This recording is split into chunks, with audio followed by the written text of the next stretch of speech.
Yeah, I don't get up here very often, so this is kind of cool. Yeah, well, when Justin started, he said he was going to do another drop shotting seminar. I decided, well, you know, there's a lot of guys that come in here all the time and they're always asking for input on where do I go, right? That's like the big question out there most of the time. Where should I go fishing? And sometimes I'll give them general answers, and sometimes they get a little upset, you know, because everybody just like to have us hand them GPS points or whatever. But you know, the truth is those fish move around out there, like all you guys know, and it's hard to find them sometimes. So what I like to do is when I go out, I develop a strategy. I mean, right from when I'm going out. See, you walk into the shop, and we tell you they're catching them in 15 feet of water out there. Well, 15 feet of water out there on over a 400 square mile lake. There's a whole lot of water. You know, if I were to tell you 8 or 10 feet, it would even be worse. You know, because there's even more 8 and 10 foot water out there. So basically, what I like to do is come up with a strategy on how to narrow down and how to like dissect an area and find the fish. And so what I want to talk about is some basic techniques that I use out there to find fish, and I think a lot of you guys probably do. Maybe not all of them. You use bits and pieces of them, but I'm just going to go through some things that I find very helpful out there in tracking fish down. Well, first of all, you're going to choose a target species most of the time, right? Everybody's going to go out. Ideally, we go for one thing, and maybe that doesn't work out. We end up catching something else, but you know, we generally choose a target species. I start out with mapping software, and I know a lot of you guys have seen me pull this out in here, but I use this wonderful modern technology called the iPad. A lot of you guys have probably got GPS units. How many guys have GPS on their boat? How many guys have mapping software on it? Okay, just a couple guys. I don't want to tick off any of the guys that sell those fancy GPS units on the boats, but most of us, how many folks in here have an iPhone? Android? Okay. With the iPhone and the Android, you can do some amazing stuff out here, especially on Lake St. Clair.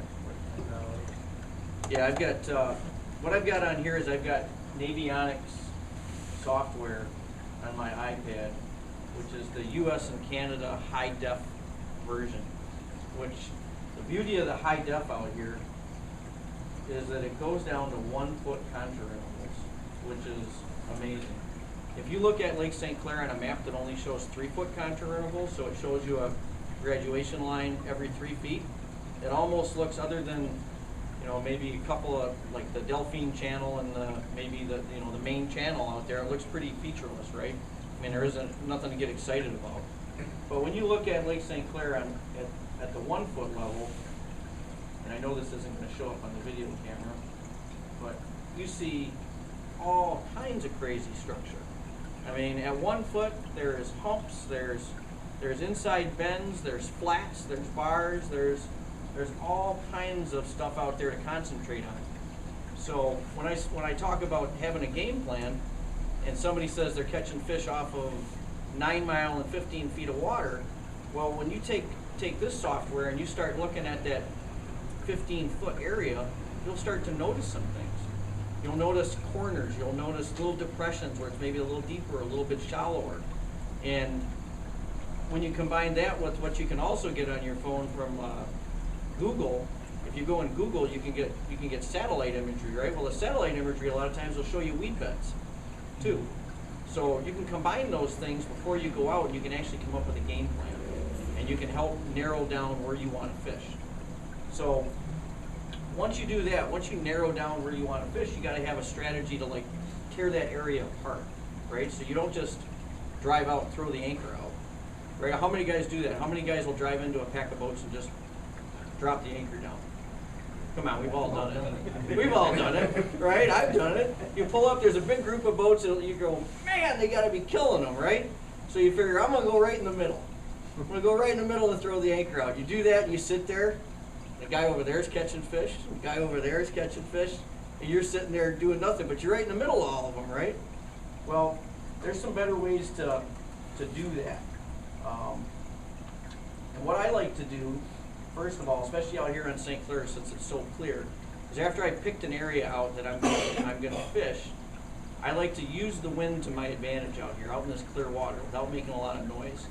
So I'll do what I call a controlled drift. And what I mean by that is I will pay attention to the wind direction, and I will take the boat, and I will drive the boat into the wind, through the area that I want to fish, watching my fish finder.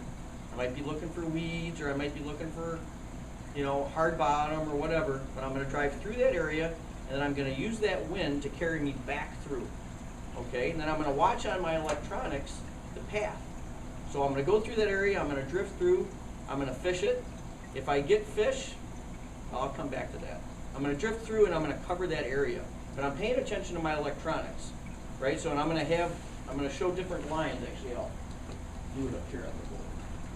But if you're using your electronics, especially your GPS, and you're plotting a path, right? I'm going to drive up across this structure, and I'm going to drift, and I'm going to come back.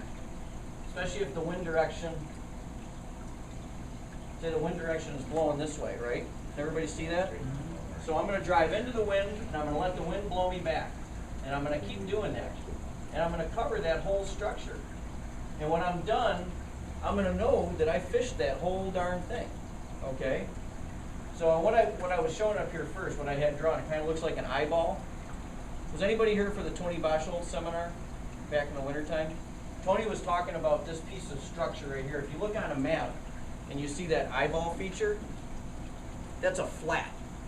Okay, panfish, like, a lot of guys think that panfish like drop-offs and stuff. Well, perch, a lot of times, really don't associate for a long period of time on a drop-off or a structure like that. They're usually on a flat. So when they're out feeding, they're going to be on like a big flat area, and they're going to like roam around on that flat. They might travel on a drop-off, like guys fish out there at the channel. You see the waves of perch come through. You get like a whole bunch of them, and then they're gone. You get a whole bunch, and then they're gone. Those are fish that are moving along that channel bank. But if you find a flat on that channel bank, like that, or an area where the bottom doesn't change depth, you'll find the fish will stay longer. So you can catch more of them, right? Because if they're hanging around longer, you got more shot at them. So that's the way I cover a flat. Okay, I will let the wind let me cover it. Let me blow back over it, so I'll keep working that flat. If there's no wind and you got a trolling motor, say you got any bass fishermen out here? Electric trolling motors on your bow? Don't be afraid to use it. No reason why you can't use that to find perch and panfish out there, or anything else. Just use your trolling motor, do the same thing. Slowly work that area, back and forth till you find fish. Now, what I like to do when I find fish is I'll throw a marker buoy out as a reference. Okay? And it doesn't have to be fancy like this. That works just fine too. A little bit more subdued. People won't see it when you throw it out. Make sure you attach something to it before you throw it. Well, yeah. I mean, right? We gotta have a line and a weight to it, right? So, line and a weight, and we're gonna throw it out there. Actually, this will work as a decoy. Right? You guys ever decoy buoys? We've done that, right? Throw a real bright one out where there are no fish, and then use one like that where there are fish. But so, anyways, throw the marker buoy out where you get the fish, but do not immediately go back right on it. Finish your drift. Then what you want to do is you drive around it, give it a nice wide berth, power back up above it. Again, you know the direction of the wind, so position your boat so that you're going to drift back towards your marker buoy then, and use your anchor. Throw your anchor out well above it. Now you need to know how much anchor line you guys have. You need to know what you have. So you want to throw enough anchor line out so that you can hold anchor, hold the boat position, but stop up above your marker buoy. You don't want to drop right down on top of those fish. Out here, one of the things most of the guys are doing now to really improve their catch in this clear water is using slip bobbers. How many guys out here use slip bobbers for perch already? Notice a big difference using the slip bobbers compared to fishing right down underneath the boat? Way bigger fish. Yeah, way bigger fish. Big time. Much bigger fish. That clear water out here, these, like Justin was saying, they get pretty darn shy. And so if you found the fish already and you got a marker buoy on them, you don't want the boat back over top of them. So what you want to do is you want to anchor up above the fish, use a slip bobber, and then fish back to the fish. After you pick that spot clean, you can let a little more anchor line out, drift back a little bit further. And if you're on a big school of fish, you can do that for a long time until you kind of like pick that whole school of fish over, or until they move, or until another guy comes in, throws his anchor on top of the fish, and and ruins it. But so I like to use marker buoys. I like to cover the water using a pattern into the wind. Slip bobbers, fishing back to the fish. So that's kind of the basic technique out here on St. Clair that I like to do. Let me check my notes here real quick. So I got it off. I'm like Justin. I'm one of these high-tech guys that likes to use. No, you're just old and you can't remember what you want to say. Yeah. Another thing that to do out there other than using electric trolling motors is drift socks. That's another way. If you're drifting too fast, use the drift socks just like you do for walleye. How many guys use drift socks for walleye? Same thing for perch. Use a drift sock, slow yourself down. You will find occasionally that you're catching fish while you're doing these drifts, and even though you threw the marker buoy on those fish and you go back and fish them, they won't bite. They won't hit the still bait. Panfish love to chase, and perch love to chase. And sometimes they just want the bait moving. They're going to want you to drag that bait. And you can feel that out even when you're still fishing. If you flip it out there and when it's sitting still, they don't want it, but you start bringing it in real slow and all of a sudden you start getting bit, well, you got to get it moving. So, don't be afraid, I guess, my point here is if it's not working, try something different. Like Justin said, give them what they want. There's no hard rules, but panfish do like to chase baits. Any questions so far? Yeah, what kind of boat you got? How many people get in? Well, I've got the rentals that I take out a lot now. The little C-Nip back there served me well for about 30-some years. So. It doesn't help trying to follow it because there's about 20 on this lake every day I go out in it, so. Exact same trim, everything. What, that C-Nip? Yeah. Yeah, I know. It blends in real well. Pinpoint presentations. That can be important sometimes. What you'll find, well, how many guys ice fish out here? I know a lot of you guys do. All right. You guys will definitely understand this. You and your buddy are sitting side by side, using the exact same baits, right? Your buddy's next to you. He's just pounding fish like crazy. You can't even get a bite. You're maybe 5 feet away. Whole bunch of reasons why. It's a lot of times though, it's line of sight. The fish literally can't see your bait because he's maybe in a travel corridor down there where the fish are swimming through. You got a clump of weeds between you and him. Those fish never even get a chance to see your bait. Same thing happens out here, obviously, when we're open water fishing too, right? So sometimes, even though you're fishing right next to that marker buoy, you might only have a little tiny area, maybe to the left of that marker buoy where you're getting bit. And I mean, that's real. That's because there's something going on down there that you can't see that's making it so they can see that bait. So sometimes the spot really does matter. Sometimes you got a little hole in the weed. Sometimes it may only be the size of this table, and you just happened when you drifted over that weed bed to drop that marker, you caught that fish right in the middle of that, that weed patch.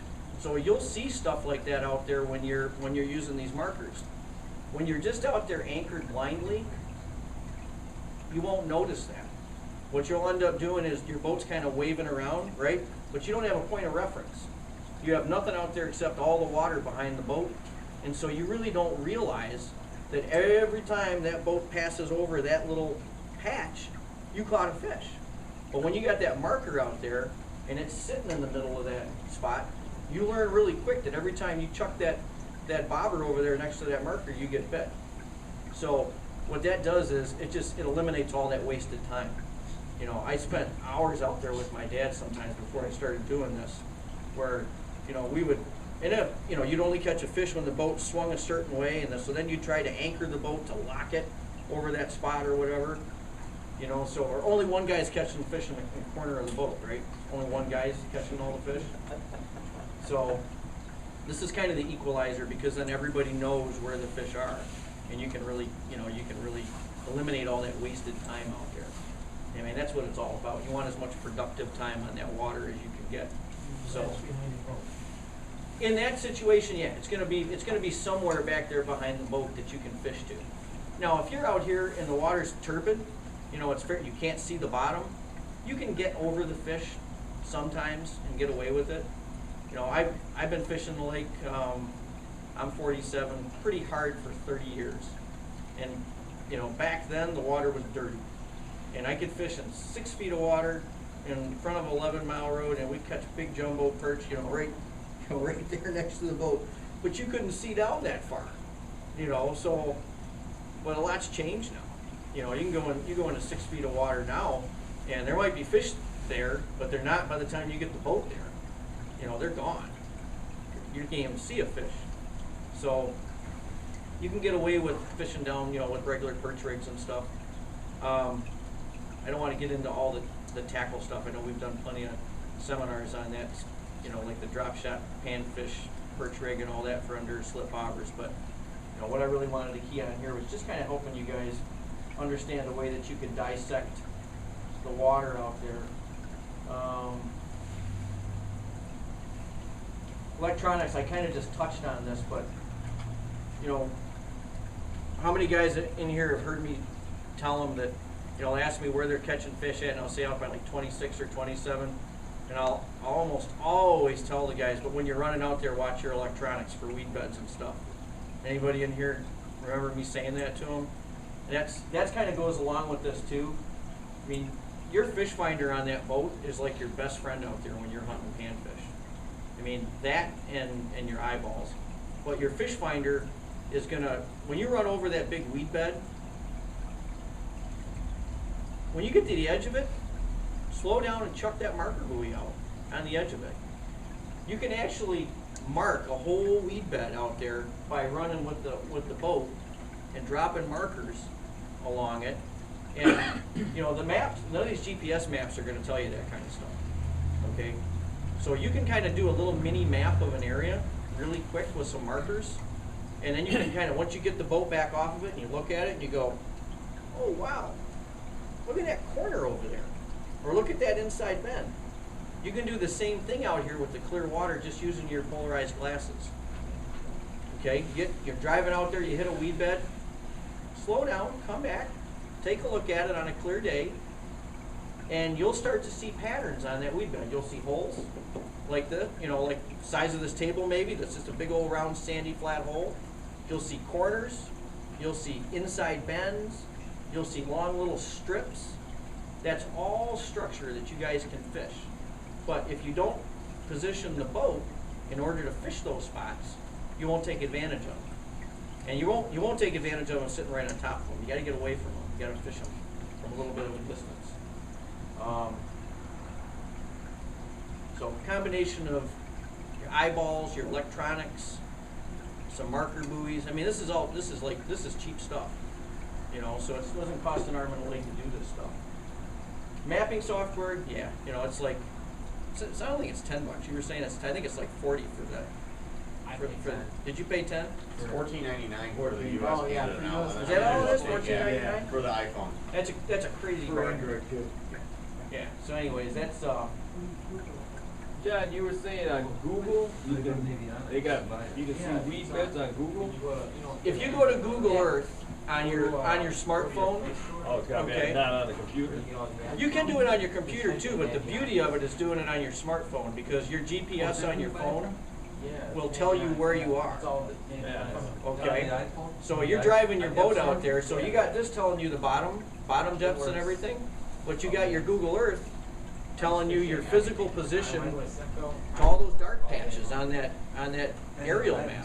Oh, okay. Okay, now it doesn't always work, because sometimes the map you're on the water was dirty, you know, when it got published or whatever. Sometimes those maps are pretty old. Well, sometimes they'll have a date down in the bottom. But a lot of times the weed beds are out in the same areas, you know, over and over. I mean, out here sometimes The shallow weeds will get ripped out, like we get these November blows and stuff like that late in the year. But by and large, you find that those weed beds are in pretty much the same areas. I've had really good luck with that on some tournaments, especially if I don't have a lot of time to pre-fish. I always do research looking at the Google Earth maps, looking at the weed beds and stuff. And I can remember one really good example I had my son in a tournament in New York, and he was only like 7. And this was an ice fishing tournament, and we had to walk in slush. Like, it was like up to my crotch, okay? So there was no way in the tournament that I was gonna be able to, he wasn't gonna be able to walk, I was gonna have to drag him. We weren't allowed to use machines, because it was in Pennsylvania. We couldn't use ATVs or snowmobiles. So I'm thinking, oh my gosh, I gotta find a spot close, because I can't drag him where all these other guys, the spot they were going to was like 1.5 miles away. So I'm like, and I can't even cut holes out here with all this slush. So the more I drill, the wetter it gets. So I got to come up with a different plan. So I pulled up Google Earth, and I spent a whole lot of time looking. There's a big weed bed out in the front of the launch area where they were sending us. So I'm like, man, if I can find just an open patch out there and we just fish that, we'll, maybe we can do okay. And we did. And we went out there and we finished like in the middle of the pack, but I consider, fishing with a 7-year-old or 8, however it was at that time, that's pretty darn good. But we only had to walk like 100 yards. I couldn't have done that without that Google Earth map. I'd have been drilling out there. I'd have wasted 10 tanks of gas trying to find that open spot. So, yeah, you can use all that information, and if I spend a lot of time looking at that stuff. You can find rock humps. It works pretty good out here on St. Clair because the water's so clear now. Any of the current maps, you see a lot of pretty neat stuff. You'll see the channels, where the boats are going in and out. I mean, those stick out like a sore thumb. But when you're on the water, that stuff doesn't stick out, unless you get away. But when from an earth view, and then you combine with knowing where you are, yeah, you can position your boat really well. So that's a tip. Anything else?